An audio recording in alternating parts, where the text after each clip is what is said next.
Hello. Right, I'm going to show you how to use a sampler on Logic.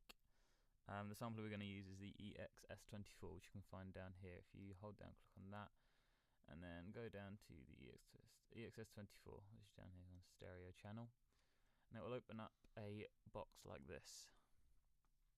Okay, now first of all, I'm gonna just quickly record a sample. I'm just going to show you how easy it is to do. So if I just arm a channel up here, as you can see, my voice is now coming through the speakers. So what I'm just going to do is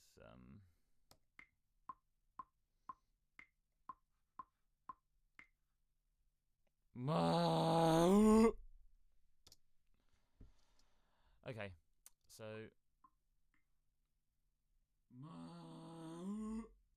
so I'm going to be putting that on a sampler. Right, so first of all, what we're going to do is just cut that so that it's so that we don't get any of that nasty noise. What you want to do is you want to cut it to as close to the start of the sound as possible. So if I just so what you want is you want to cut it as close to the beginning as you can. So we're still looking. There we go. Right. Okay. So here we are. It's gone too far. Right. Let's just take a tiny bit off of that. Good. Right. Okay. A good way to do it is just to start it at a bar. So if you drag it back, and it will start on number 1, and then drag the end in as well to about there. Usually, when you're dealing with recorded sound like this, and you're cutting it up and things, it's always good to put a tiny, even if it's just a small fade on either end, just so you don't get any pops or cracks when you finally bounce that.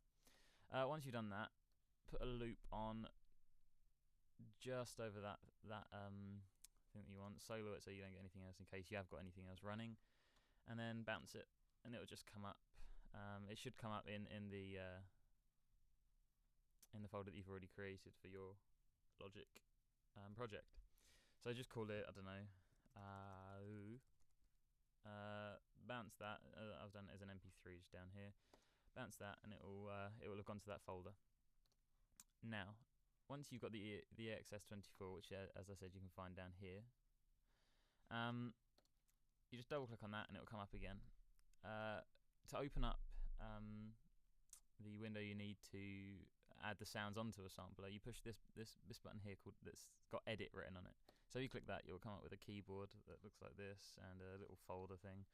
To play on the safe side, in case there is an instrument already open on the EXS24, it's always good practice to just click on instrument and go to new, and that'll just reset everything. So if you have got anything running up, it will just start a new instrument.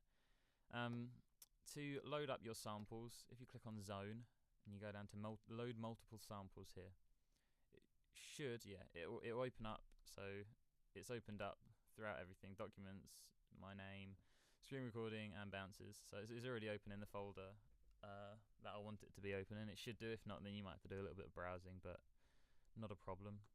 Just click on that and click add, and it'll come up down here. If you've got more than one sample, so for example, if I go back to like here, and I want to load some claps, some different sounds, I just highlight them all and click add, and it will add them all down here.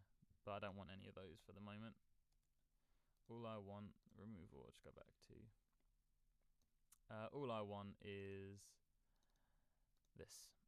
So add, and then click done, and it will come up with this little window here. Now, depending on what you want, these two are fairly similar.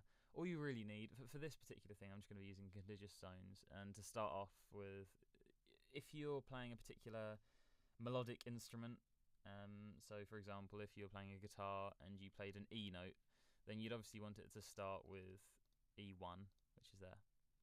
But I'm just going to leave it on C1 for now, just for the purposes of this exercise. You click OK, and you come up with this little box here. Now if you arm the channel,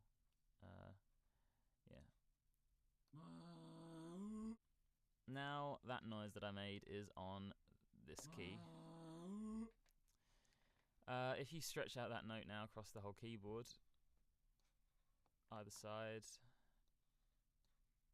it will, if this is selected here, it says pitch, this tick box, then throughout all the keys it will just change the pitch. So that's the original. You can also now go or, and obviously it changes the speed because that's how it changes the pitch. Once you've done that, I mean, there are some other things you can play with. So one shot just means that every time you click it, it will finish the whole sample. If you took that off, then you can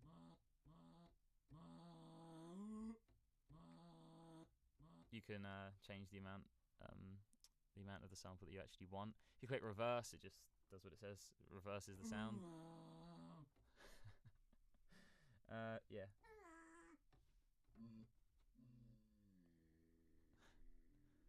That's quite a good sample actually.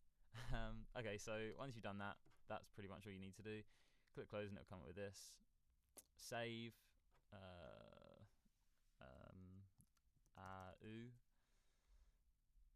Sampler instrument, yeah. Save. And that's it. Now you've got that sample, which you can. So you can actually. What I'm going to do is I'm just going to take it back off of one shot.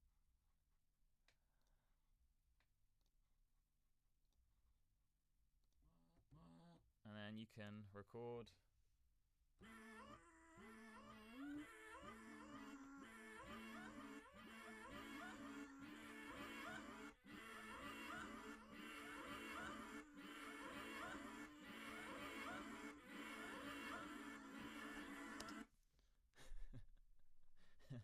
Yeah, I forgot it was on loop. But now you've got an interesting noise. You can do whatever you want with that. You can add that into any track that you want, and it's there forever, as long as you don't delete it. So that's it.